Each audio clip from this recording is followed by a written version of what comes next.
போட்டு எலுமிச்சை பழமும் போடுறேன். அதான் இது வந்து ஜிலேபி மீன். இது என்ன பண்ணனா சேறு வாசம் அடிக்கும். அப்படின்னா சேறு அதிகமாக இது சேறு வாசம் அடிக்கும் இந்த மீனில். சேருண்ணா என்ன? அந்த குட்டையிலலாம் பிடிக்கிறாங்கல்ல, இது வளர்ப்பு மீன் தானே, அந்த சேறு வாசம் மாதிரி அடிக்கிறதுல. அதனால் ஃபஸ்ட்டு இதில் உள்ள பிளட்டெல்லாம் கழுவி எடுத்துட்டு அதுக்கப்புறம் உப்பு எலுமிச்சை பழத்தையும் போட்டு நல்லா கொஞ்சம் நேரம் நல்லா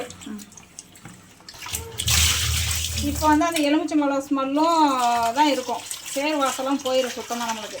அதனால் அந்த ஜிலேபி மீன் மட்டும் இந்த மாதிரி லெமன் கொஞ்சம் போட்டு கழுவுனா நல்லாயிருக்கும். உப்பும் லெமனும் போட்டு கழுவுனா மீன் வந்து க்ளீன் ஆகிடும். ஆல்ரெடி வந்து நம்ம வந்து தலையும் வாலும் போட்டு குழம்பு வச்சாச்சு. ஜிலேபி மீன் மத்தி மீன் வாங்கிட்டு வந்திருக்காரு. இதுதான் பொரிக்கலான்னு வாங்கிட்டு வந்தது. இது பார்த்தீங்கன்னா மீன் ரொம்ப சின்னதாக இருக்கிறதுனால என்ன ஆயிடுச்சுன்னா குழம்பு வைக்கலான்னு வாங்கிட்டு வந்தது. மீன் ரொம்ப பொடி பொடியாக இருந்ததுனால குழம்பு வச்சா வெறும் முள் மட்டும் தான் இருக்கு இல்லையா, குழந்தைங்க சாப்பிட்றது. அதனால் இதை பொரிச்சிடலான்ட்டு இது தனியாக கழுவி எடுத்து பொரிச்சிடுவோம். அதுக்கு லெமன் போட்டு இதுக்கு லெமன் போடாமல் வெறும் உப்பு போட்டு கழுவுற. இது வந்து கடல் மீன், இதெல்லாம் சேறு வாசம் அடிக்காது. இது வந்து உப்பு மட்டும் போட்டு கழுவுனா போதும் அந்த மீன் ஸ்மெல் போகிறதுக்காக. அந்த மாதிரி எவ்வளோ அழுக்கு வருதுன்னு ரத்தத்தெல்லாம் க்ளீன் பண்ணி எடுத்ததுக்கப்புறம் இவ்வளோ அழுக்கு உப்பு போட்ட பிறகு உப்பு போட்ட கலர்லாம் சுத்தமாக போயிடும். மீன் க்ளீனாக இருக்கும். மின்னும் உப்பு போட்டு க்ளீன் பண்ணோம்னா மீன் வந்து மின்னும். யாராருக்கெல்லாம் இப்படி மத்தி மீன் வந்து கல்லில் வறுத்து சாப்பிட்றத பிடிக்குன்னு கமெண்ட் பண்ணுங்கள். எண்ணெயில் பொரிக்கிறத கல்லில் வறுத்து இப்படி இதில் மீன் வறுத்து சாப்பிட்டா தான் டேஸ்ட்டாக இருக்கும். யாராருக்கெல்லாம் இது பிடிக்குன்னு சொல்லுங்கள்.